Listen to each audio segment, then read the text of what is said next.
Welcome to Hennafun professional course class 2. Okay, இப்போ நம்ம cone பண்ண போகிறோம் இல்லையா? மிக்சிங் பண்ணுறதுக்கு என்ன மாதிரியான ஒரு மெஷர்மெண்ட்டில் பண்ணோன்னா நம்மளால் பக்காவான ஒரு கோனை வந்து மேக் பண்ண முடியும். ஓகேவா? ஸோ அந்த மெஷர்மெண்ட் வந்து உங்களுக்கு நான் இப்போது ஸ்க்ரீனில் காட்டிகிட்ருக்கேன் பாருங்கள். நம்ம ஒரு 30 கிராம் ஆட் பண்ணுறோன்னா அதில் 10 கிராம் சுகர் வந்து கண்டிப்பாக ஆட் பண்ணணும் அண்ட் 10 ml ஆயில் ஆட் பண்ணணும். இந்த ஆயில் வந்து பிளெண்ட் ஆயிலாக இருக்குல்ல, நம்ம நார்மலாக வந்து யூஸ் பண்ணுற எசென்ஷியல் ஆயிலாக இருக்கலாம். அந்த எசென்ஷியல் ஆயில் நம்ம யூஸ் பண்ண போகிறது யூக்கலிப்டஸ் ஆயில். உங்களுக்கு என்ன ஆயில் வந்து நீங்கள் ப்ரிஃபர் பண்ணுறீங்களோ அது நீங்கள் யூஸ் பண்ணிக்கலாம். ஓகே ஓகே இன்னொரு விதமாக வந்து பார்த்துட்டிங்கன்னா, இப்போ நம்ம 50 கிராம் ஹென்னா பவுடர் எடுத்துக்கிறோம் அப்படின்னா 20 கிராம் சுகர் ஆட் பண்ணிக்கலாம். 15 ml வந்து ஆயில் ஆட் பண்ணணும் அதுக்கு. ஓகே, ஸோ இந்த கன்சிஸ்டன்சியில் ஆட் பண்ணால் மட்டும்தான் நம்மளால் வந்து கோன் பக்காவாக அந்த ஸ்டெயின் கொடுக்கக்கூடிய ஒரு கன்சிஸ்டன்சியில் நம்மளுக்கு கிடைக்கும். ஓகே, அண்ட் அதுலேருந்து நம்மளால் 8 to 9 கோன்ஸ் வந்து தயாரிக்க முடியும். அண்ட் லார்ஜாக பண்ணுறோம் அப்படின்னா ஒரு 100 கிராம் ஹென்னா பவுடர் எடுத்துக்கிறோம் அப்படின்னா 40 கிராம் சுகர் ஆட் பண்ணணும், 30 ml ஆயில் ஆட் பண்ணணும் அண்ட் 15 to 8 வந்து கோன்ஸ் வந்து நம்மளால் இதில் பண்ண முடியும். ஓகே, ஸோ இதில் நம்மளால் 15 to 18 கோன்ஸ் வந்து பண்ண முடியும். இதுதான் மெஷர்மெண்ட். இப்போது நம்மளுக்கு நிறைய பேருக்கு தெரியாது, கிராம் மெஷர்மெண்ட் எடுக்கிறதுக்கு வந்து தெரியாது. அந்த வெயிட்டிங் மிஷின் இருக்கிறவங்க கிட்ட மட்டும் தான் பண்ண முடியும். ஸோ நம்மளுக்கு ஒரு பிகினராக இருக்கும் அப்படின்னா வெயிட்டிங் மிஷினில் பண்ணணும்னு அவசியம் கிடையாது.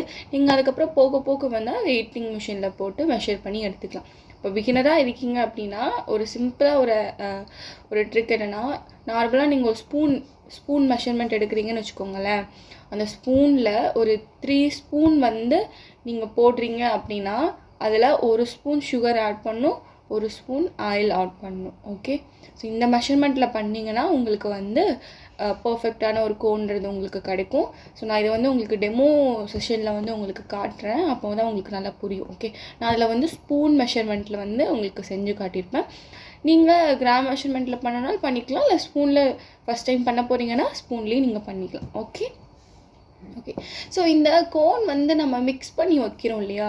மிக்ஸ் பண்ணி வைக்கிறத வந்து நான் முன்னாடி மென்ஷன் பண்ணியிருந்தேன், 24 ஹார்ஸ்க்குள்ளே வந்து நம்ம அந்த டைரி லிஸ்ட் வச்சுட்டு எடுத்துடணும் அப்படின்னு சொல்லியிருந்தேன்.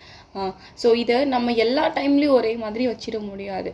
இப்போது சம்மராக இருக்குன்னா அதுக்கு ஒரு மாதிரி மெஷர்மெண்ட் இருக்குது, வின்டராக இருக்குன்னா அதுக்கு ஒரு மாதிரி மெஷர்மெண்ட் இருக்குது.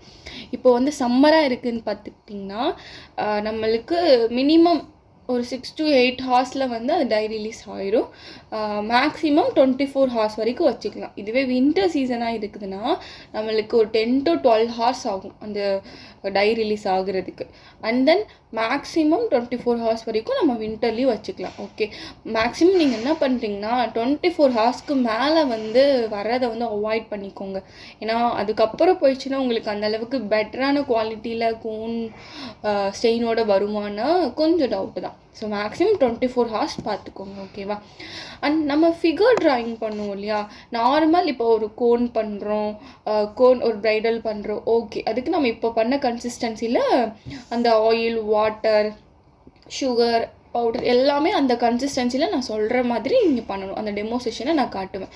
இதுவே நீங்கள் ஃபிகர் ட்ராயிங் பண்ணுறப்போ கொஞ்சம் வாட்டரியாக இருக்கணும்.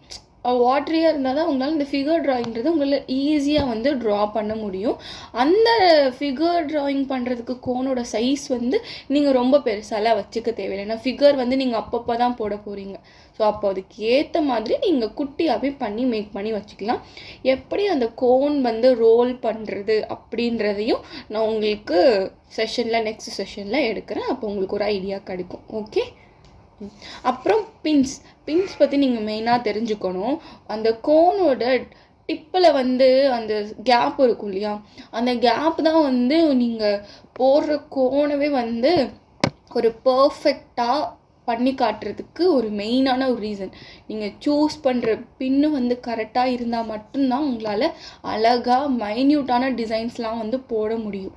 ஓகே, இப்போ நான் உங்களுக்கு ஒரு பின்னு காட்டுறேன். இந்த பின்னு வந்து பார்த்துட்டிங்கன்னா 0.32 இந்த பின் வந்து நான் உங்களுக்கு சென்ட் பண்ணியிருப்பேன். ஸோ இந்த பின்னை வச்சு நம்ம டிப்பில் வச்சு தான் நம்ம அந்த கோன் ரோலே பண்ண போகிறோம். ஓகே,